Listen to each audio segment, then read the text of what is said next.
Question number 2. The curve y is equal to x square minus a over x has a stationary point at negative 3, comma b. Find the values of constant a and b. We know that at stationary point, the derivative of the curve is 0. So we can say the derivative of the curve at stationary point, which is negative 3, comma b, is equals to 0. We can use this condition to find the value of a and b. For example, first we find the derivative of the curve. So dy over dx is equals to the derivative of x square minus a 1 over x can be written as x inverse, okay, with respect to dx.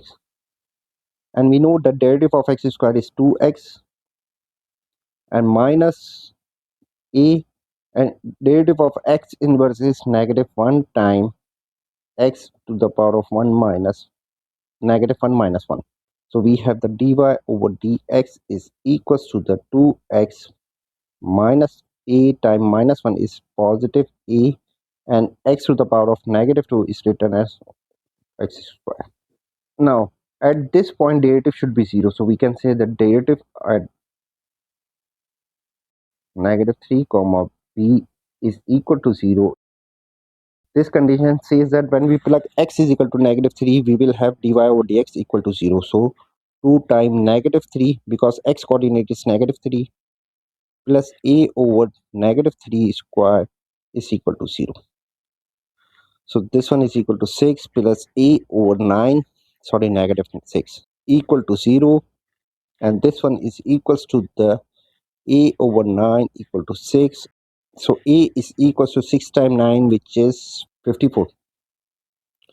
So we have calculated the value of a. Now we need to find the value of b. We know that this point is on the curve, so this point will satisfy the curve equation. So we can say that negative 3 comma b, which is the stationary point, satisfy the curve equation because it lie on the curve. So curve equation is y is equal to x square minus a over x, where a we just calculated, which is 54, and we have the point which has x coordinate, which is negative 3, and b, which is y coordinate, y. So plugging these value, we will have b is equals to x square means negative 3 square minus a, which is 54, over x means negative 3. So b is equals to 9, and this will be equals to the 18, I think so. Yes. So this one is positive 18. So 9 plus 18 is 27. So we have calculated the constant AB, and A is equals to 54 and B is equals to 27, which was required.